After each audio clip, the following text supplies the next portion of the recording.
এই ক্ষেত্রে তার আগে কি ধরে খারিজ হয়েছে।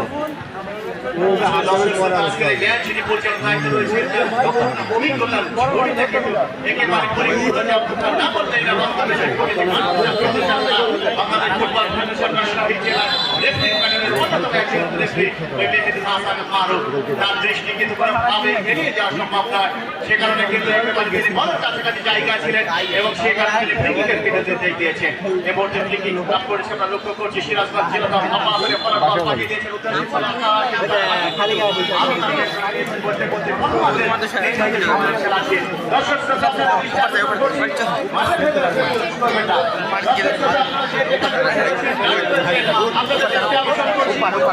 মাঠের ভিতরে প্রবেশ করবেন না। আমরা একটি বিষয়ে লক্ষ্য করছি, একটি ছোট্ট গল্প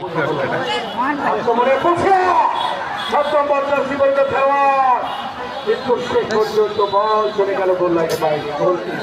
আরে গোলটা দে রে, জানি না একমাত্র বিধাতাই বলতে পারবে শেষ পর্যন্ত এই কার জন্য ভাগ্য পড়াবে। আবারও কিন্তু ওখানে ঠিক হয়ে গেল হাফে লাইন বরাবর রকম হেড করে দিয়েছিলেন ওখানে শাকিল থেকে আবার বল চলে গেল পাস করে দিয়েছেন আশিক করে বল দিয়েছিলেন ওখানে আকাশ সেট করে দিলেন অতিরিক্ত খেলোয়াড় আবারও আপনার চেষ্টা খেলোয়াড় চমৎকার পেয়েছেন বল চলে গেল আমরা লক্ষ্য করছি বল বিরোধ করে করে দিয়েছেন রাফায়েল টুডু কাজা করে নিয়ে খেলার চেষ্টা করছেন। রাফায়েল কিন্তু নিজের নামে খোঁজা সুবিচার করতে পারেনি। ওখানে বাড়িয়েছেন শাকিল কাজা করে বল চলে গেল। শাকিল আক্রমণে যাওয়ার চেষ্টা দিয়েছিলেন সতীর্থ খেলোয়াড়কে শান্ত টুডু থেকে ওখানে বাদল দূরপাল্লা শট পেয়েছিলেন এবং বাইরে দিয়ে বল চলে গেল গোল লাইনের বাইরে। গোলকিক সঙ্গত কারণে আবারও সিরাজগঞ্জ জেলা দলের অনুকূলে।